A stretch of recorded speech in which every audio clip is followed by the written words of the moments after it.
So unit number 1 start केलेला आहे बेटा आपण direct and bending stresses.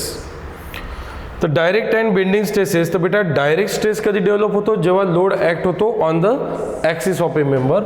So direct stress is equals to load upon area. आता area घ्यायचा बेटा डिपेंड करते, तुमचा रेक्टँग्युलर क्रॉस सेक्शन असेल तर एरिया राहील तुमचा B/D, सर्क्युलर क्रॉस सेक्शन असेल तर एरिया राहील π/4D स्क्वेअर, स्क्वेअर असेल तर एरिया राहील साईड स्क्वेअर, हॉलो सर्क्युलर असेल तर π/4 external diameter square minus internal diameter square. तर बेटा डिपेंड करते तुमचा क्रॉस सेक्शन कसा आहे, त्या पद्धतीने काय करायचं, एरिया घ्यायचं. ठीक आहे. त्यानंतर सेकंड लोड आहे बेटा इसेंट्रिक लोड. इसेंट्रिक लोड म्हणजे जो लोड मेंबरच्या ॲक्सिसवर ॲक्ट होत नाही, आणि जो लोड मेंबरच्या ॲक्सिसवर ॲक्ट होत नाही त्याला म्हणायचं इसेंट्रिक लोड. आणि इसेंट्रिक लोडमुळे बेटा दोन पद्धतीचे स्ट्रेसेस डेव्हलप होतात. पहिला कोणता बेटा, direct stress as well as bending stress. Direct stress as well as bending stress. तर बेटा बेंडिंग स्ट्रेस जे आहे ते कसं काढतो आपण, M/Z. तर कुठून फॉर्म्युला बनवला बेटा आपण, bending equation M/I is equals to sigma B/Y. तिथून आपण काय केलं, आपण फ्रॅक्चरल इक्वेशन बेंडिंग इक्वेशनवरून बेंडिंग स्ट्रेस काढलं. तर डायरेक्ट आणि बेंडिंग स्ट्रेस काढल्यानंतर बेटा मग तुम्ही रिझल्टंट स्ट्रेसेस काढू शकता. फॉर एक्झाम्पल मला काढायचं आहे मॅक्झिमम स्ट्रेस. तर मॅक्झिमम स्ट्रेस काय असते बेटा, direct stress plus bending stress, आणि मिनिमम स्ट्रेस काय असते बेटा, direct stress minus bending stress. तर असे दोन स्ट्रेसेस जे आहे आपल्याला काढायला सांगतात पेपरमध्ये. एक प्रॉब्लेम कन्फर्म यावर असतेच प्रेझेंट. तर डायरेक्ट स्ट्रेस आणि बेंडिंग स्ट्रेसची ॲडिशन करू तर आपल्याला मिळेल maximum stress at the base of the column, आणि सबस्ट्रॅक्ट करू तर मिळेल minimum stress at the base of the column. यालाच बेटा म्हणतात रिझल्टंट स्ट्रेसेस. कोणते स्ट्रेसेस, कधी कधी पेपरमध्ये तुम्हाला असं म्हटलं जाते फाइंड द रिझल्टंट स्ट्रेसेस. ठीक आहे. तर प्रिव्हियस लेक्चरमध्ये बेटा आपण एक्झाम्पल नंबर 1 क्लिअर केलं होतं. त्यात रेक्टँग्युलर स्ट्रट होता, रेक्टँग्युलर कॉलम होता, म्हणून बेटा आपण एरिया घेतला होता B/T और B/D. ठीक आहे. आता इथे कोणता क्रॉस सेक्शन आहे, सर्क्युलर क्रॉस सेक्शन आहे. A circular column of 200 mm डायमीटर. तर बेटा एक सर्क्युलर कॉलम आहे, त्याचा डायमीटर दिलेला आहे आपल्याला किती mm, 200 mm. Is subjected to a load of 300 kN. किती लोड आहे बेटा, लोड आहे 300 kN. लोड किती आहे बेटा, load is equals to 300 kN. Means बेटा 300 into 10 to the power 3 newton. 300 into 10 to the power 3 newton. Okay. So load जो आहे बेटा कॉलमवर नेहमी कंप्रेसिव्ह लोड असते. तर कंप्रेसिव्ह लोड आपण मॉसमध्ये काय घ्यायचो बेटा, निगेटिव्ह घ्यायचो. पण मी इथे कंप्रेसिव्ह लोड काय घेतो आहे, पॉझिटिव्ह. कंप्रेसिव्ह लोड काय घेतो आहे मी इथे, पॉझिटिव्ह. म्हणून इथे कंप्रेसिव्ह स्ट्रेस काय राहील तुमचा पॉझिटिव्ह, आणि टेन्जाईल स्ट्रेस काय राहील तुमचा निगेटिव्ह. कारण तुम्ही काय करताय, कंप्रेसिव्ह लोडला पॉझिटिव्ह म्हणत आहे, तर मग कंप्रेसिव्ह स्ट्रेस पण पॉझिटिव्ह. ठीक आहे. टेन्जाईल लोडला इथे निगेटिव्ह म्हणत आहे मी, तर मग टेन्जाईल स्ट्रेस निगेटिव्ह. ठीक आहे. म्हणून आपण जे मॉसमध्ये जे शिकलो होतो का पॉझिटिव्ह असेल तर टेन्शन आणि निगेटिव्ह असेल तर कंप्रेशन, हे इथे लागू नाही होणार. इथे मी कंप्रेसिव्ह लोड बेटा पॉझिटिव्ह घेतो आहे, तर कंप्रेसिव्ह स्ट्रेस पण काय राहील, पॉझिटिव्ह राहील. तर एक कॉलम आहे बेटा, आणि तो कॉलम जो आहे तो कसा आहे, सर्क्युलर कॉलम आहे. कोणता कॉलम आहे, सर्क्युलर कॉलम आहे. तर सर्क्युलर कॉलम असल्यामुळे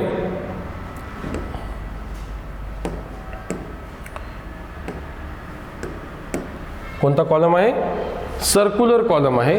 आणि सर्क्युलर कॉलम असल्यामुळे याचा क्रॉस सेक्शन आपण अज्युम करणार आहे कसं, सर्क्युलर. आणि हे झालं बेटा याची axis. Suppose this is the centroidal axis. कोणती ॲक्सिस म्हणायची याला, सेंट्रॉइडल ॲक्सिस. ते सेंट्रॉइडल ॲक्सिस झाली कॉलमची बेटा. येस. अ सर्क्युलर कॉलम 200 mm डायमीटर. किती आहे बेटा डायमीटर याचा, diameter is 200 mm. Diameter of circular column is 200 mm. subjected to a load of 300 kilonewton. Load किती आहे बेटा 300 kilonewton which is acting 5 mm away from the geometric center. हा बेटा याचा सेंटर आहे, येस ऑर नो? तर centre of gravity पासून किती दूर ऍक्ट होत आहे बेटा तो 5 mm. म्हणजे कोणता लोड म्हणायचं सांगा याला? Very good, eccentric load. कोणता लोड म्हणायचा? Eccentric load. आणि इसेंट्रिसिटी किती mm दिलेली आहे बेटा आपल्याला? इसेंट्रिसिटी जी आहे ते किती mm दिलेली आहे? 5 mm. म्हणजे तो सेंटरवर ऍक्ट होत आहे का एक्झॅक्टली? नाही. जर एक्झॅक्टली सेंटरवर जर ऍक्ट होत असेल बेटा तर मग फक्त ओनली डायरेक्ट स्ट्रेस डेव्हलप होतो, बेंडिंग स्ट्रेस डेव्हलप होत नाही. पण हा लोड इसेंट्रिक असल्यामुळे काय होईल? Force into perpendicular distance. इथे काय क्रिएट होईल बेटा? एक मुवमेंट क्रिएट होईल. So it is subjected to bending moment also. तर जेव्हा केव्हा इसेंट्रिक लोड राहील तर समजून जायचं बेटा इथे दोन प्रकारचे स्ट्रेसेस डेव्हलप होईल, एक direct stress as well as bending stress. तर इसेंट्रिसिटी दिलेली आहे बेटा किती mm? 5 mm. Correct. Next, find the maximum and minimum stress. काय काढायचं बेटा आपल्याला? मॅक्झिमम अँड मिनिमम स्ट्रेस इंटेन्सिटीज काढायचं आहे. तर मॅक्झिमम आणि मिनिमम स्ट्रेस इंटेन्सिटीज काढायचं आहे आपल्याला या प्रॉब्लेममध्ये. म्हणजेच त्याला आपण रिझल्टंट स्ट्रेसेस सुद्धा म्हणतो. मॅक्झिमम अँड मिनिमम स्ट्रेसेस काढा म्हणजेच कोणते स्ट्रेसेस काढा बेटा? रिझल्टंट स्ट्रेसेस काढा असा मिनिंग होतो. कधी कधी तुम्हाला कन्फ्यूज करण्यासाठी काय म्हणतात बेटा? Find the resultant stresses at the base of the column. आणि कधी कधी म्हटलं जाते find the maximum and minimum stress intensities at the base of the column और बेस ऑफ द सेक्शन. ठीक आहे. तर बेटा मॅक्झिमम स्ट्रेस काढायचा असेल तर मला पाहिजे direct stress plus bending stress, मिनिममसाठी डायरेक्ट स्ट्रेस मायनस. म्हणजे तुम्हाला पहिले डायरेक्ट स्ट्रेस काढावं लागेल, नंतर बेंडिंग स्ट्रेस. तर स्टार्ट करू बेटा. सर्वात पहिले काय काढू? Direct stress. So right down direct stress.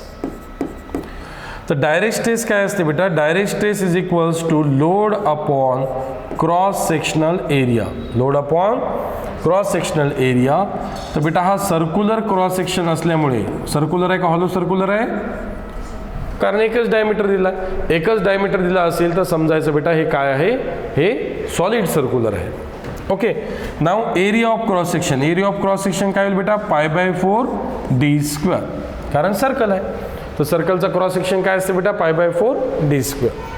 तर लोड दिलेला आहे बेटा आपल्याला 300 × 10⁻³ अँड क्रॉस सेक्शनल एरिया आहे बेटा π/4d². डायमीटर आहे 200² विच इज इक्वल टू, सांगा बेटा किती? 1.90. हां 2 डिजिट लिहायची. 10⁻³ येत आहे नाही.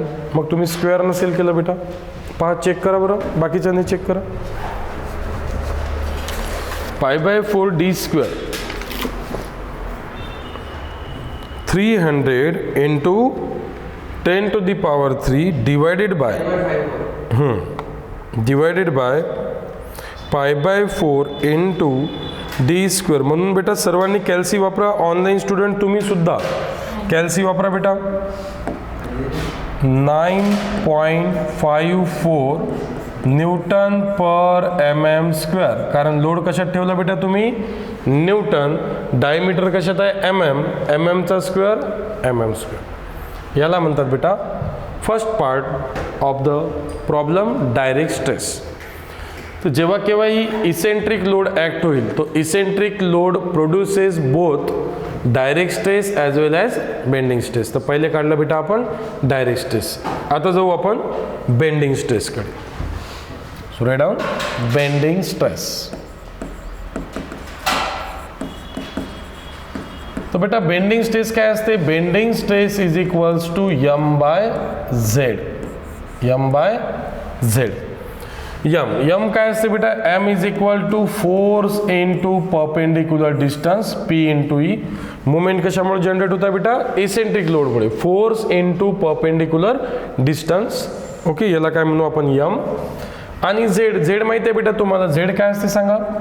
Section modulus. So section modulus z is equals to I/y I काय असते बेटा π/64 d to the power 4 y bar for circular section radius half of the diameter. बरोबर आहे. तर इथे 2 1 जा 2 2 32 जा π/32 राहील आणि डी डी बेटा कॅन्सल. इथे काय राहणार dq. This is the section modulus z. So section modulus z for circular cross section बेटा π/32 into dq. सो लोड आहे बेटा 300 into 10 to the power 3. Eccentricity आहे बेटा 5 mm. π/32 डायमीटर दिलेला आहे बेटा आपल्याला 200. 200चा काय करायचं क्यूब करायचं and from that calculate the bending stress.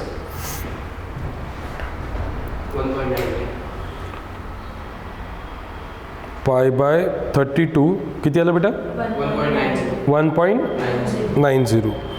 π/32 into dq. Properly ठेवा कॅल्सीवर 1.90 करेक्ट आहे बेटा 1.90 न्यूटन पर mm स्क्वेअर. करेक्ट आहे बेटा. तर आपल्याला काय काढायला सांगितलं प्रॉब्लेममध्ये सांगितलं बेटा मॅक्झिमम अँड मिनिमम इंटेन्सिटी काढायचं. काय काढायचं आहे मॅक्झिमम अँड मिनिमम इंटेन्सिटी. तर मॅक्झिमम अँड मिनिमम इंटेन्सिटीज काढायचं असेल तर तुम्हाला पहिले डायरेक्ट स्ट्रेस आणि बेंडिंग स्ट्रेस माहीत पाहिजे. तर पहिले काय काढलं बेटा मी डायरेक्ट स्ट्रेस आणि आता काय कॅल्क्युलेट केलं मी बेंडिंग स्ट्रेस. आता कॅल्क्युलेट करायचं बेटा मॅक्झिमम अँड मिनिमम स्ट्रेस. चला स्टार्ट करा. Maximum stress is equal to direct stress plus bending stress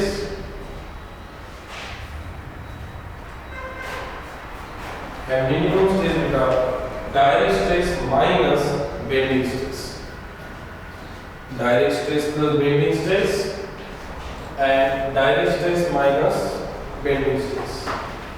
plus कराल तर बेटा मॅक्सिमम मिळेल आणि मायनस कराल तर minimum.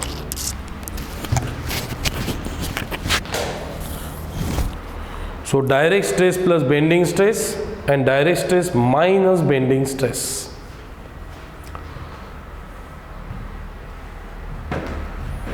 So maximum stress intensity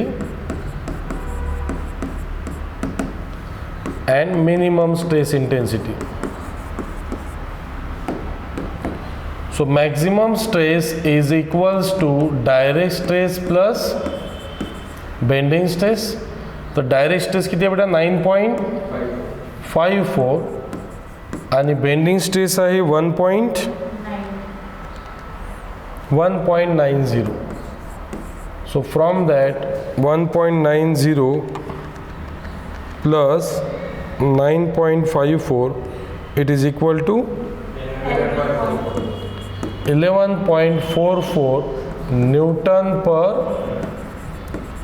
N बेटा. positive sign indicate that stress is compressive. बेटा उलटा आहे. आपण मॉसमध्ये काय करायचो पॉझिटिव्ह टेन्साईल घ्यायचो आणि निगेटिव्ह कम्प्रेसिव्ह घ्यायचो. पण इथे मी पॉझिटिव्ह म्हणजे कम्प्रेशन घेतो कारण बेटा मी इथे कम्प्रेसिव्ह लोडला प्लस घेतला आहे. कम्प्रेसिव्ह लोडला काय घेतलं आहे आपण प्लस.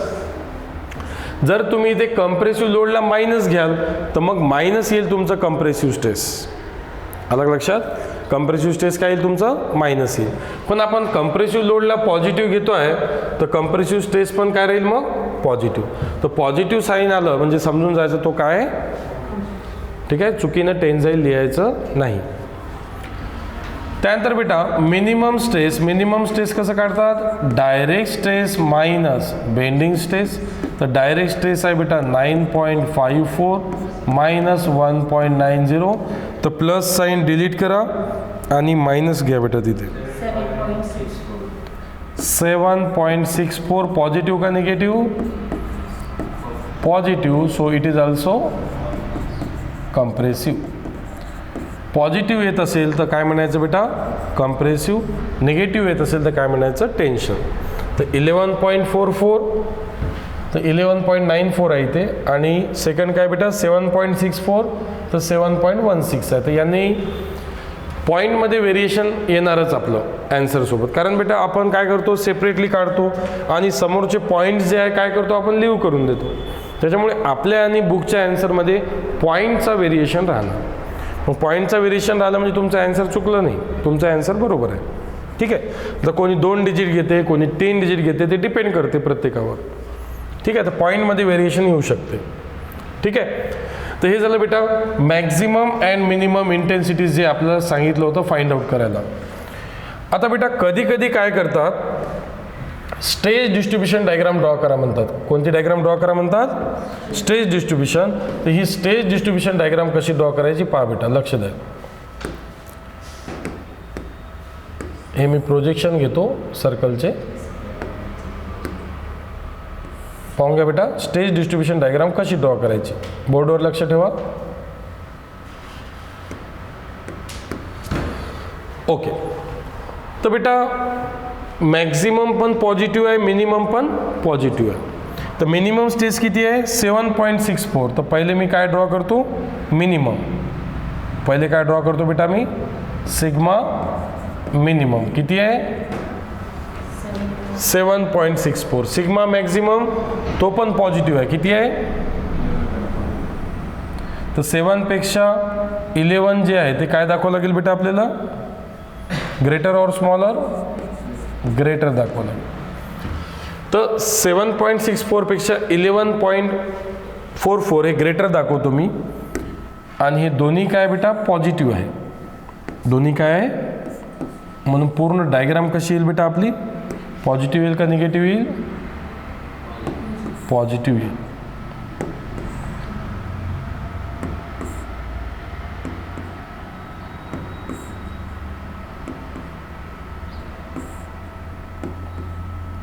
तर याला बेटा मार्क्स असतात एक्झाममध्ये. ठीक आहे. So this diagram is called as a which diagram? Stress distribution diagram. Stress distribution diagram. आणि ए आपलं काय आहे बेटा? सर्क्युलर क्रॉस सेक्शन आहे. ठीक आहे. ज्याचं डायमीटर किती आहे? 200. तर याला सुद्धा मार्क असतात. जर डायग्राम ड्रॉ करा म्हटलं तर डायग्राम ड्रॉ करायला लागेल. 3 पद्धतीच्या डायग्राम येतात. एक पहिली पद्धत ही ज्यामध्ये दोन्ही काय बेटा कंप्रेसिव्ह म्हणजे पॉझिटिव्ह. तर आठवा बेटा आपण SFD BMD मध्ये काय करायचो? पॉझिटिव्ह वर ड्रॉ करायचो, निगेटिव्ह खाली ड्रॉ करायचो. इथे पॉझिटिव्ह खाली ड्रॉ केलं मी, कारण तिथे कंप्रेशन म्हणजे निगेटिव्ह राहायचं. निगेटिव्ह कुठे ड्रॉ करायचो आपण? खाली. तर इथे कंप्रेशन म्हणजे पॉझिटिव्ह घेतलं आपण, पण ड्रॉ कुठे करायचं? खालीच. समजलं का? कारण जे कॉलमवर जे लोड राहणार नेहमी कोणता लोड राहील? कंप्रेसिव्ह लोड राहील. कुठलेही कॉलम पहा, columns are always subjected to which type of loading? Compressive load.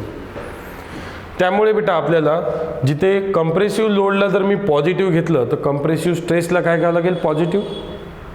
And diagram जी आहे ती अशी येईल. तर ही पहिली डायग्राम झाली बेटा. दुसरी डायग्राम काय येईल? सपोज सिग्मा मिनिमम जर निगेटिव्ह आलं, सिग्मा मिनिमम जर निगेटिव्ह आलं आणि सिग्मा मिनिमम जर काय आलं? सिग्मा मॅक्झिमम जर पॉझिटिव्ह आलं, तो पॉझिटिव्ह कुठे ड्रॉ करायचं? खाली. निगेटिव्ह कुठे ड्रॉ करायचं? वर. दुसरी डायग्राम ही झाली बेटा. एक पॉझिटिव्ह एक निगेटिव्ह. तिसरी डायग्राम आहे बेटा सिग्मा मिनिमम 0. सिग्मा मिनिमम किती? 0 आणि sigma maximum positive. Sigma maximum तिसरी डायग्राम. तर ही डायग्राम कधी येते बेटा? जेव्हा डायरेक्ट स्ट्रेसची व्हॅल्यू कमी असेल कोणापेक्षा? बेंडिंग स्ट्रेसपेक्षा. म्हणजे काय होते? टेन्शन डेव्हलप होते, म्हणजेच निगेटिव्ह. तर टेन्शन कधी डेव्हलप होते? आपण प्रिव्हियस लेक्चरमध्ये पाहिलेलं आहे बेटा, no tension condition. No tension condition म्हणजे टेन्शन डेव्हलप नाही झालं पाहिजे. तर टेन्शन डेव्हलप नाही झालं पाहिजे, तर नो टेन्शन कंडिशन काय बेटा? डायरेक्ट स्ट्रेस हा ग्रेटर असला पाहिजे कोणापेक्षा? बेंडिंग स्ट्रेसपेक्षा. तर पहा आपल्या प्रॉब्लेममध्ये पहा, डायरेक्ट स्ट्रेस ग्रेटर आहे का बेंडिंग स्ट्रेस ग्रेटर आहे बेटा? डायरेक्ट स्ट्रेस किती आहे? 9.54. बेंडिंग स्ट्रेस किती आहे बेटा?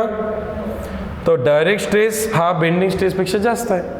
पण डायरेक्ट स्ट्रेस जर बेंडिंग स्ट्रेसपेक्षा जास्त असेल तर अशी डायग्राम आहे. आणि डायरेक्ट स्ट्रेस बेंडिंग स्ट्रेस दोन्ही सारखे असेल तर काय होईल बेटा, समजा डायरेक्ट स्ट्रेस 10 आहे, बेंडिंग स्ट्रेस पण किती आहे 10, तर 10 + 10 20 आणि 10 - 10 0. तर सिग्मा मिनिमम किती येईल 0. तर ही कंडिशन कधी येईल बेटा, जेव्हा डायरेक्ट स्ट्रेस आणि बेंडिंग स्ट्रेस दोन्ही काय असेल सेम. 10 + 10 20, 10 - 10 0. ठीक आहे. नेक्स्ट कंडिशन आहे बेटा, डायरेक्ट स्ट्रेस जे आहे ते काय आहे, कमी आहे कोणापेक्षा, बेंडिंग स्ट्रेसपेक्षा. सपोज डायरेक्ट स्ट्रेस 5 आहे, बेंडिंग स्ट्रेस 10 आहे, तर 5 + 10 15. तर सिग्मा मॅक्झिमम किती येईल 15. बेटा 5 - 10, 5 - 10 -5, -5 निगेटिव्ह 1. तर हे कधी येईल, अशी डायग्राम कधी येईल, डायरेक्ट स्ट्रेस जर लेस दॅन असेल बेंडिंग स्ट्रेसपेक्षा. ही डायग्राम कधी येईल, direct stress is equal to bending stress. आणि अशी डायग्राम कधी येईल, direct stress is greater than bending stress. Direct स्ट्रेसची व्हॅल्यू बेंडिंग स्ट्रेसपेक्षा जास्त असेल तर अशी डायग्राम. समजलं का सर्वांना? ओके, झालं बेटा लिहून, नोट डाऊन करून. मॅक्झिमम मिनिमम काढलं. Okay, stress distribution diagram draw करून घ्या. तर आपल्याला एक्झाम्पलमध्ये काढायला सांगितलं होतं बेटा, maximum and minimum intensities of stress, ते आपण फाइंड आउट केलं. डायरेक्ट स्ट्रेस बेंडिंग स्ट्रेसची ॲडिशन म्हणजे मॅक्झिमम स्ट्रेस होईल बेटा, आणि डायरेक्ट स्ट्रेस आणि बेंडिंग स्ट्रेसचं डिफरन्स म्हणजे मिनिमम स्ट्रेस. आणि एक्झाम्पलमध्ये कधी कधी मी सांगितलं आहे तुम्हाला, कधी कधी तुम्हाला स्ट्रेस डिस्ट्रीब्युशन डायग्राम ड्रॉ करायला सांगतात. तर स्ट्रेस डिस्ट्रीब्युशन डायग्राम अशी ड्रॉ करायची. काही अडचण कोणाला इथपर्यंत? ऑनलाईन स्टुडंट्स काही अडचण? ऑनलाईन स्टुडंट काही डाऊट असेल तर चॅट सेक्शनमध्ये टाईप करत चला बेटा, मी चॅट सेक्शन पाहतो. बरोबर आहे Archana, your answers are correct. 11.4 आणि 7.64 करेक्ट. ऑनलाईन असल्यावरही तुम्ही एक ॲक्टिव्ह रोल प्ले करू शकता. तुमचे आन्सर चॅट सेक्शनमध्ये टाईप करा, तुमचे डाऊट्स चॅट सेक्शनमध्ये टाईप करा. ओके, त्याच्या व्यतिरिक्त काही अडचण असेल तर विचारा. ऑफलाईन स्टुडंट काही अडचण?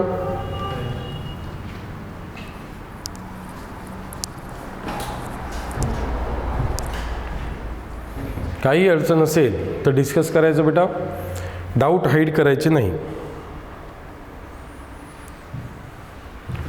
Done? Okay, next example.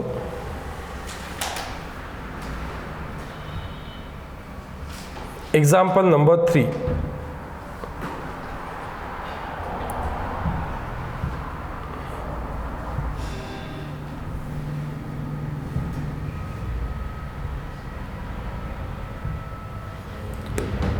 Example number 3, a rectangular hollow masonry,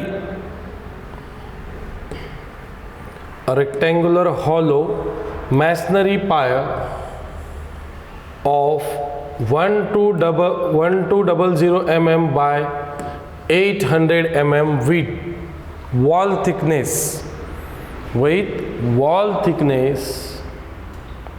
of 150 mm. Wall thickness of 150 mm carries a vertical load.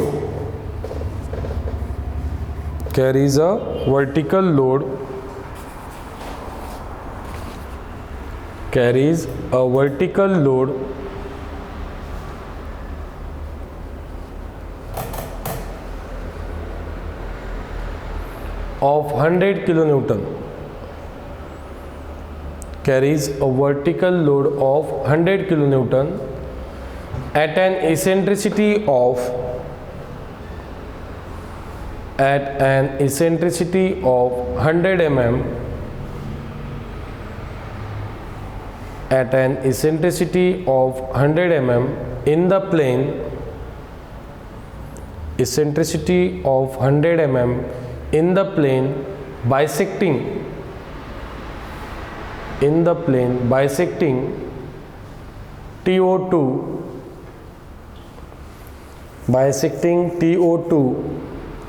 1200 mm side, 1200 mm side, full stop. Calculate the maximum and minimum, calculate the maximum and minimum stress intensities in the section. हा question एक confirm असतो बेटा पेपरमध्ये 4 मार्क्ससाठी. Maximum आणि minimum stress काढा. फक्त cross section change होत राहील, कधी सर्कल राहील, कधी रेक्टँगल राहील, कधी हॉलो सर्कल राहील, कधी हॉलो रेक्टँगल राहील किंवा मग स्क्वेअरसुद्धा राहू शकतो. पण क्वेश्चन हा कन्फर्म आहे. Calculate the maximum and minimum stress intensity. Maximum आणि मिनिमम स्ट्रेसेस काढा. तर मॅक्झिमम अँड मिनिमम स्ट्रेसेस इंटेन्सिटीज काढणे म्हणजेच बेटा पहिले काय काढावं लागेल तुम्हाला, direct stress and direct stress plus bending stress काय असते बेटा, मॅक्झिमम स्ट्रेस. आणि direct stress minus bending stress काय असते बेटा, direct stress plus bending stress काय असते, direct stress plus bending stress काय असते, maximum stress. And direct stress minus bending stress काय असते, मिनिमम स्ट्रेस. पण जेव्हा केव्हा रेक्टँगल येईल बेटा तेव्हा एक ट्विस्ट नक्की असतो. तो ट्विस्ट म्हणजे काय चेक करू आपण. हा रेक्टँग्युलर पोर्शन आहे बेटा, रेक्टँग्युलर सेक्शन. तर रेक्टँगलसाठी बेटा IXX IYY दोन्ही सेम नसते. IXX IYY दोन्ही सेम असते का. मग जेव्हा केव्हा रेक्टँग्युलर क्रॉस सेक्शन येईल बेटा तेव्हा एक टास्क नक्की राहील का तुम्हाला IXX घ्यायचं का IYY, म्हणजेच बेटा ZXX घ्यायचं का ZYY. हा टास्क नेहमी तुमच्या समोर राहील आणि तो टास्क इझिली क्लिअर केला आपण बाय ट्रिक. एक ट्रिक दिली आहे मी तुम्हाला, ती ट्रिक कोणती, प्रॉब्लेम सोबत क्लिअर करू. रेक्टँग्युलर हॉलो मॅसनरी पायर काय बेटा, एक हॉलो रेक्टँगल आहे. काय, एक हॉलो रेक्टँगल आहे. Hollow rectangle means like that. ठीक आहे, हा काय झालं आपला एक हॉलो रेक्टँगल झालं. ठीक आहे, समोर वाचा बेटा. रेक्टँग्युलर हॉलो मॅसनरी पायर ऑफ 1200 mm बाय 800 mm वीट. काय म्हटलेलं बेटा, हे किती आहे 1200 आणि हे किती आहे बेटा 800 with wall thickness of 150. Wall thickness किती आहे बेटा, हे वॉलची जे थिकनेस आहे ते किती आहे 150. तर इथे पण 150 राहील आणि हे पण 150 राहील. वॉल थिकनेस दिलेला आहे. ठीक आहे. Carries a vertical load of 100 kN. किती आहे बेटा लोड, एक वर्टिकल लोड आहे. किती आहे load, 100 kN. So kN to newton बेटा 100 × 10⁻³ at an eccentricity of 100 mm. Eccentricity किती आहे बेटा, इसेंट्रिसिटी इज 100 mm. म्हणजे हा कोणता लोड आहे, डायरेक्ट लोड आहे या इसेंट्रिक लोड आहे, इसेंट्रिक लोड आहे. इसेंट्रिसिटी दिलेली आहे किती आहे 100 mm. In the plane bisecting 1200 mm side. हे बेटा की वर्ड आहे या प्रॉब्लेमचं. Bisecting to 1200 mm side. तर सांगा बायसेक्टिंग विड्थ आहे का बायसेक्टिंग थिकनेस आहे. Very good. 1200 काय आहे विड्थ. तर बायसेक्टिंग विड्थ, विड्थ किसा आहे बेटा हॉरिझॉन्टल, म्हणून काय घ्यायचं ZXX. काय घ्यायचं, ट्रिक पा बेटा.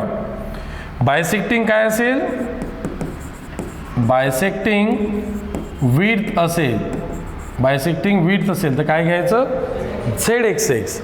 अँड बायसेक्टिंग जर काय असेल बेटा थिकनेस, बायसेक्टिंग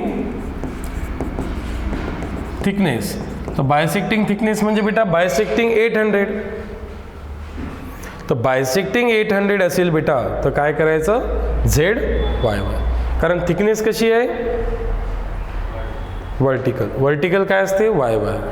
विड्थ कशी आहे हॉरिझॉन्टल काय असते बेटा XX. तर झाले या ट्रिकवरून तुमचा जे ट्विस्ट होता प्रॉब्लेमचा तो सरळ सरळ इलिमिनेट झाला. लक्षात. पण हे फक्त रेक्टँगलसाठी आहे. कोणासाठी आहे हे? रेक्टँगलसाठी. सर्कलसाठी, स्क्वेअरसाठी ZXX ZYY काढायची आवश्यकता नाही, कारण तुमचं रेक्टँगल असो किंवा सर्कल असो किंवा स्क्वेअर असो, दोघांसाठी ZXX ZYY काय असते? सेम असते. पण रेक्टँगलसाठी ZXX ZYY सेम नसते. म्हणून तुम्हाला हे ट्रिक लक्षात ठेवावं लागेल. बायसेक्टिंग विड्थ आणि बायसेक्टिंग थिकनेस. तर बायसेक्टिंग विड्थ आणि बायसेक्टिंग थिकनेस जर असेल बेटा, तर हे ट्विस्ट तुमचा नेहमी प्रॉब्लेममध्ये प्रेझेंट राहील आणि ही ट्रिक तुम्ही लक्षात ठेवायचं. बायसेक्टिंग जर काय असेल, विड्थ असेल तर काय घ्यायचं? ZXX. आणि बायसेक्टिंग थिकनेस असेल तर काय घ्यायचं? ठीक आहे, समजली नोट? ओके, समोर जाऊ बेटा. आता आपण calculate the maximum and minimum. काय काढायचं बेटा? Maximum and minimum stress intensities in the section. काय काढायचं आहे? मॅक्झिमम आणि मिनिमम स्ट्रेस इंटेन्सिटीज काढायचे आहे सेक्शनमध्ये. ओके, आता बेटा लोड जो आहे तो मला इथे दाखवता येणार नाही. परत लक्ष द्या बेटा, लोड मला इथे दाखवता येणार नाही, कारण तो काय होऊन जाईल? बायसेक्टिंग थिकनेस होऊन जाईल. आता तो लोड कुठे आहे? हे इकडे आहे. तर ते बोर्डवर दाखवता येणार नाही. ते दाखवण्यासाठी मला कोणती डायग्राम ड्रॉ करावं लागेल? 3D डायग्राम ड्रॉ करावं लागेल. 3D डायग्राम ड्रॉ केल्यानंतर बेटा तुमची आयडिया क्लिअर होईल.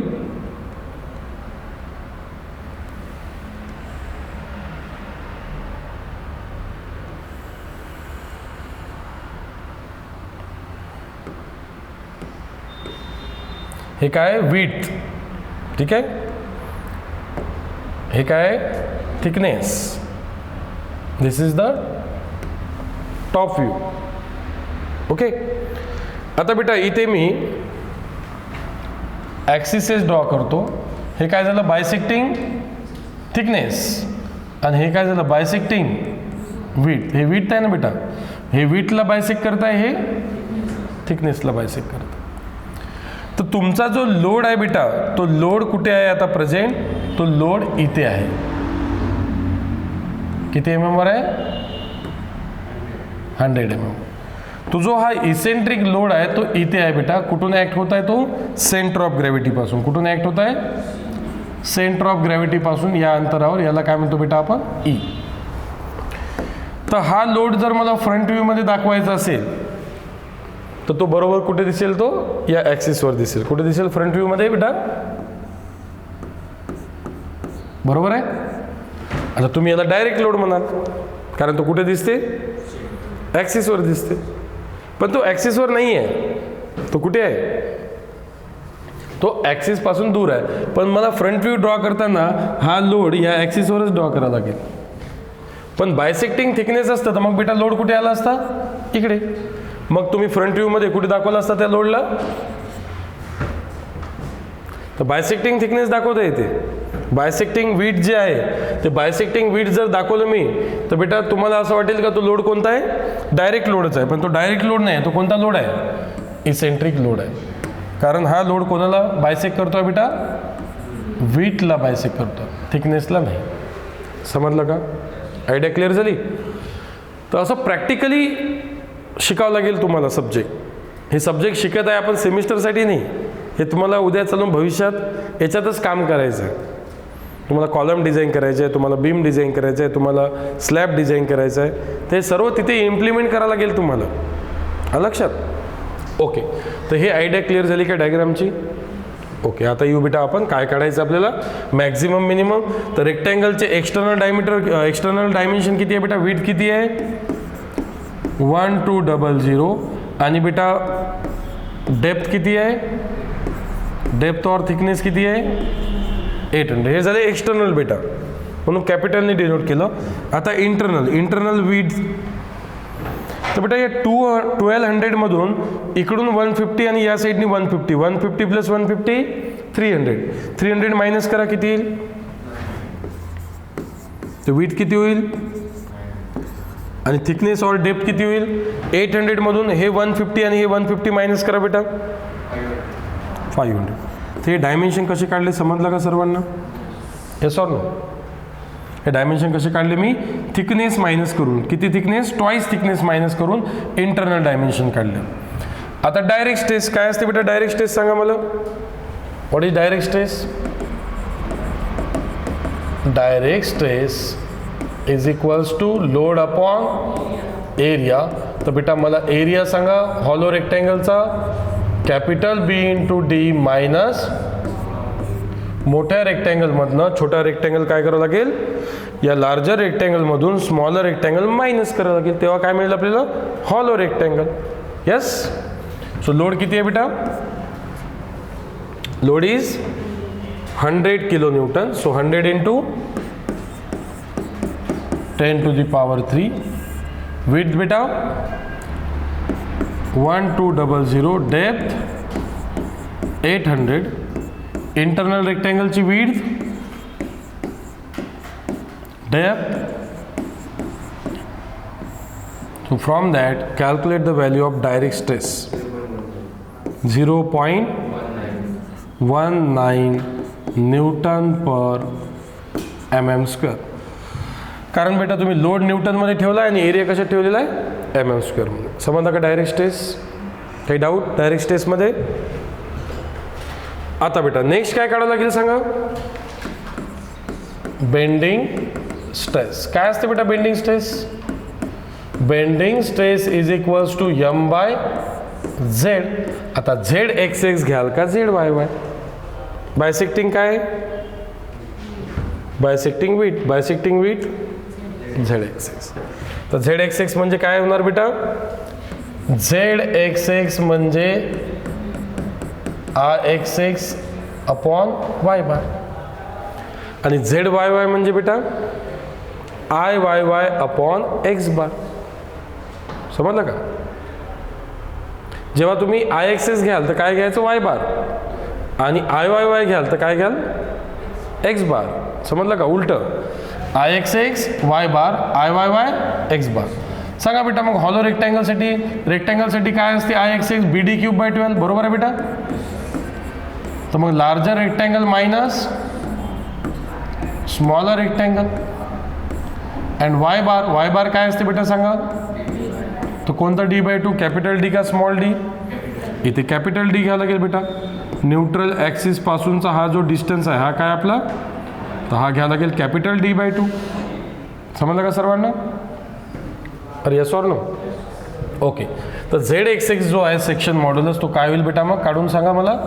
1200 into 800 cube by 12 minus 900 into 500 cube by 12 upon 800 by 2. Capital D किती आहे बेटा, 800. आणि सांगा मला किती येतो, किती येतो बेटा,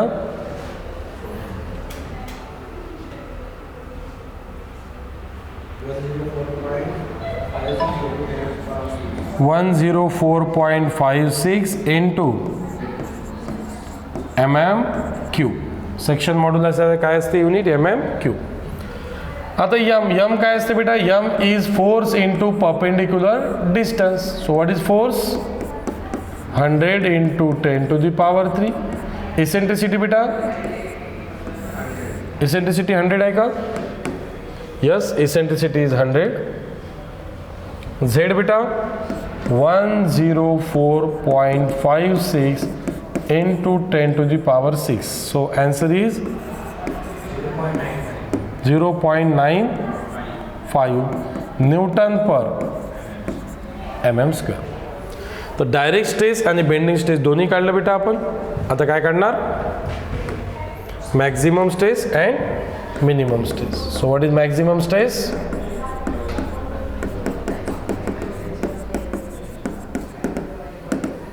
maximum stress is equals to direct stress plus bending stress, and minimum stress is equals to direct stress minus bending stress. Direct stress किती आहे बेटा, 0. This is 0.19 0.19 आहे ना direct stress. Bending stress 0.95. Answer is 1.14 Newton per. Positive sign indicate that compression, and 0.95 0. बेटा minus sign indicate that. काय म्हणते minus sign सांगा. Tension develop होत आहे. काय डेव्हलप होत आहे. मग टेन्शन जर डेव्हलप होत असेल तर कॉलम तुमचा सेफ राहील का फेल होईल. फेल होईल. कारण कॉलमला नेहमी काय असलं पाहिजे टेन्शन, कंप्रेशन. कॉलमला काय पाहिजे नेहमी कंप्रेशन. आणि कॉलमच्या बेसवर जर टेन्शन डेव्हलप झालं तर तुमचा कॉलम काय होईल बेटा कोलॅप्स होईल. Like that. ठीक आहे. तर कॉलमला जर सेफ ठेवायचं असेल तर नेहमी लक्षात ठेवा टेन्शन डेव्हलप नाही झालं पाहिजे. टेन्शन डेव्हलप नाही झालं पाहिजे म्हणजेच डायरेक्ट स्ट्रेस हा जास्त असला पाहिजे कोणापेक्षा बेंडिंग स्ट्रेसपेक्षा. त्याला आपण नो टेन्शन कंडिशन म्हणतो. तर अशा पद्धतीने बेटा आपण हॉलो रेक्टँगलसाठी काय काढलं. Maximum and minimum intensities of stress at the section. समजलं का. तर अशा पद्धतीने बेटा पहिले मॅक्झिमम काढायचं मग मिनिमम. त्यासाठी पहिले डायरेक्ट स्ट्रेस नंतर बेंडिंग स्ट्रेस. काही डाऊट आहे. आता इथे पहा बेटा ॲन्सर व्हॅरी होत आहे. आता ॲन्सर व्हॅरी होत आहे का बरं माहिती आहे तुम्हाला. कारण बायसेक्टिंग काय घेतलेलं आहे विथ. तर बायसेक्टिंग विथ म्हणजे काय असते हॉरिझॉन्टल. विथ म्हणजे काय असते हॉरिझॉन्टल. तर काय घ्यायला पाहिजे ZXX. काय घ्यायला पाहिजे ZXX. आणि बायसेक्टिंग जर काय असेल डेप्थ तर काय घ्यायचं ZYY. समजलं का. तर IXX आणि IYY. आता जसं बेटा तुम्ही ZXX घ्यायचं आहे मला तर काय घ्यावं लागेल IXX. IXX काय असते बेटा BD³/12. समजलं. आणि IYY DB³/12. Got it. Okay. काही डाऊट आहे कोणाला इथे. ठीक आहे. तर याला सोडवायचं बेटा तुम्ही ॲज अ होमवर्क. ट्रिक समजली.